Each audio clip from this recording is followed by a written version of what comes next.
उसमें मुख्तलिफ लोग वहां पे शामिल थे कि जब भी कोई नई पार्टी लॉन्च होती है, लोग बड़ा जना सीना ठोक बजा के वहां पे बैठे होते हैं। तो हर किसी की कोशिश होती है कि मैं स्टेज पे बैठूं, लेकिन यहाँ पे इशू ये था कि सबकी कोशिश ये थी कि मैं किसी तरीके से स्टेज पे ना बैठूं, कहीं छुप के पीछे हो जाऊं।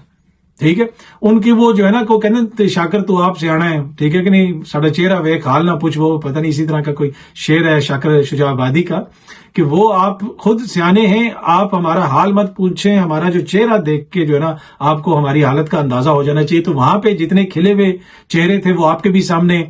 फवाद चौधरी साहब तो स्टेज के ऊपर उनकी कुर्सी लगी हुई थी, वो वहां पे नहीं बल्कि पीछे जाके ऐसे करके बैठे थे। और मैंने आपको पहले भी पिछले भी व्लॉग में जिक्र किया था कि मेरी भी एक दो लोगों से बात हुई जो छोड़ के गए, तो वो यही कह रहे थे जी हम पे दबाव है और ये और वो है।